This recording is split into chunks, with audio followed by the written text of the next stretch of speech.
Hello everyone! I was thinking we could talk about Assassin's Creed. Mainly the props I have and I've made in the past, now the Apple of Eden, but also the games. Because, let's be honest, the games are the best part. Like, there are books, pretty cool, but the games are the best part.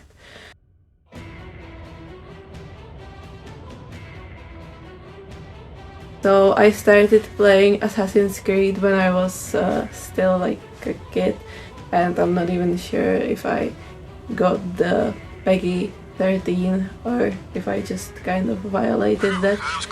But I do remember we got the first game for Christmas with my brother, and we were like super into it because it was like this big thing, and suddenly there were assassins and you were the ultimate good guy, meaning Altair, or it seemed like the ultimate good guy, and I just loved it. The game was so fun and like nothing I really played before, and it made me fall in love with the whole franchise, which was amazing, at least for me. And then Ezio came around, and you know, it's Ezio. I don't think I need to explain that one, but like the whole trilogy with him was just super fun, super exciting, and I'm just gonna quickly fix my hair because it looks about as messy as it is. But you know, Ezio was just so good, and especially for me, Revelations was the ultimate game that I just love, and I still do. Like, probably Brotherhood was good, also, you know, the regular Ezio storyline, I think that was just Assassin's Creed 2, right? That was fun, but the Revelations just kind of put it all together with Altair and the Isu and everything, and that was just, I was there for it, okay? I was there for it and I loved it. I still do. Then, well, the Assassin's Creed 3 was kind of fun, and I was like really hyped to get it. I think it was like the first game where I was like, yes, I'm going to get this one, and it's going to be so good. And it was good, but it wasn't so good because it wasn't Ezio. And to be honest, I know a lot of people enjoy this Black Flag, but for me, I just didn't really like the naval combat, and I was never really into pirates, so yeah, Edward was fun, but for me, just that wasn't it. Then some other games like were released, and I wasn't all that interested. Like, Unity was fun. It was a huge step for the whole franchise, but for me it was still like, yeah, but it's not the original. So I kind of left the franchise. I really didn't enjoy the English twins. I don't even know what they're called. And then it was like kind of, you know, the whole thing just, I don't know, left my mind. Rogue was fun though. Playing Edward's father, was it Rogue? I think it was Rogue. Playing Edward's father, or no, Connor's father, that was kind of fun. Like, I enjoyed being on the side with Templars, and we will get to it because I have the mask of Cult of Cosmos and the whole like, oh no, Templars are so bad. I don't know, I kind of like them. I mean, even Abstergo is pretty fun, so I would definitely go with them. Like, I would side with them because they have the money, the technology, and they ultimately want to conquer the world. So it's like all of my goals in one. Good job! Anyway, after all that thing and like the Unity, and I have no idea if there was something after that, I like kind of left off the franchise, and finally, after the whole thing was like, oh no, the new Assassin's Creed, the Origin, is so shitty, and the one that came after, the Odyssey, was like, oh my god, it's even worse, and Valhalla, don't even play that. And I didn't, not when it was released, because I just didn't really care. I felt like it would be it would be a waste of time, and I just left it there.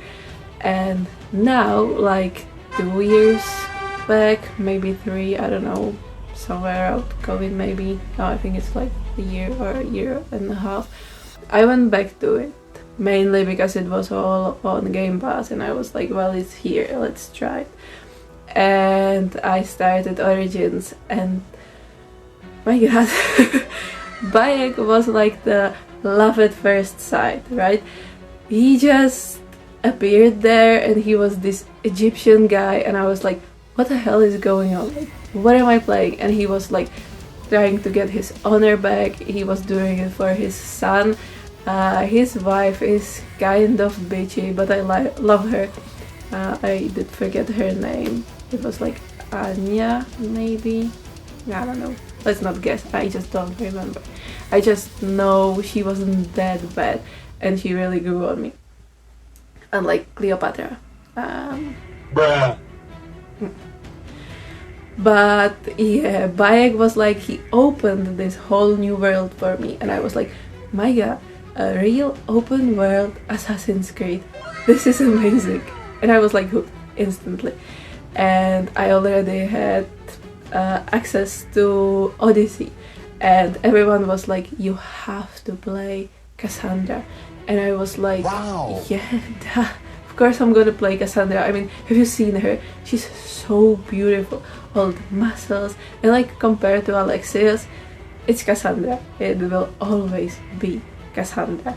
And then it started, because like when I finished the game, I needed to make this thing, because I think it's sold on Ubisoft store or somewhere, but it's just not that pretty, I feel like, and I also wanted to customize it a little. So this color, I'm gonna put some close up there, but it's like not just steely whatever color, it's like mixed. The steel / silver color is mixed with a bit of gold, and it like, when you're looking at it, it looks kind of green, like it gives this green hue, and I love it. It's just, in real life, it's not really showing here right now, so I'm gonna try to capture it after. Nice. And it's just so pretty, Erla. And also, I wanted to make it like a really worn down, because I know it's like a sacred relic or something, Isu kind of technology, but in the games it looks so clean. And I was like, Cassandra is always murdering someone with it, and she like has it with her, and I presume she would be cleaning her weapon, but still she like eats it there, she has it in her hand, then she falls into mud, then I make her jump like a huge not castle, what is the word, like the mountain coast or something, I guess that's what I was trying to say, whatever. But she always like jumps these things, like she lands in water and then she gets out of the water and there's sand or there's mud or something, and so it didn't feel realistic enough for me. So I've made it like really worn, and there's this grime, like weathering effects, like with the big particles. Again, I have no idea what it's called, but I'm gonna try to find it, put it somewhere in the video. But anyway, yeah. So Cassandra's spear, or the spear of Leonidas, or Leonidas, not sure how people pronounce it in English, is like the first thing that got me to it. And the second was when we were going through, I think it was Thingiverse, no, it was Cult, because I had to purchase that one, and it was the Cult of Cosmos mask, and let me tell you how much I love it. I absolutely adore this stuff. The only like bad thing about it is that it's a lot bigger than my head, like compared to my head is huge. I even made some posts somewhere, it's like literally as big as my boobs, probably even bigger. Like, the person who put it there is an amazing model, and that person did such a great job modeling it. But also there was like, you know, it's for a regular person, just print it at the scale, and we did. And I'm not a regular person, obviously. I don't know, a dwarf, I guess. But the mask is awesome. The only problem is it's like big, like really big. But when I put it on my head, it's actually really cool.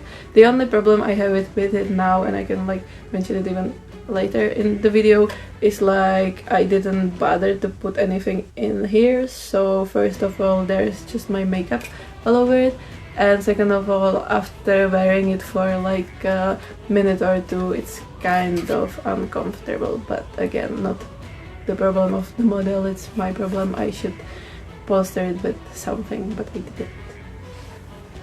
The most important part of it, and something probably people are waiting for after me talking for like 10 minutes, awesome, is the Apple of Eden. That it's like, that's why I was talking about Ezio and Altair at the start. The Isu artifacts are just such a big part of the franchise, and when I started playing it, I was like, damn, that's so good, like so nice, such a pretty piece of technology. And you lift it and it glows and it gives you all this power. Like Ezio got all the guards of his way, and Al-Mualim, or yeah, I think it was Mualim, was like almost successful in killing Altair. And so this is just the ultimate goal for me, to create something like this and to actually look kind of technological. I guess we put magnets there so you can open it, take care of the electronics and put it back in. So I'm really proud of this one. It's obviously not like 100% there. I definitely need stronger magnets because I just stole the ones from miniatures, and I just put there the really tiny ones, as it's going to be shown on the video later. But you know, they do hold the thing together, like it's not going to fall apart. But then again, if I like flip it or if I just let go of it, I'm pretty sure it would let go. So I need stronger magnets. But the idea and like the thing of how it works, it's just all done. So when I'm done with Eivor cosplay and I can finally make Eivor, everything will be ready. So I'm so happy about it. Now I'm just gonna move to the talking about the actual props and not my experiences with the games.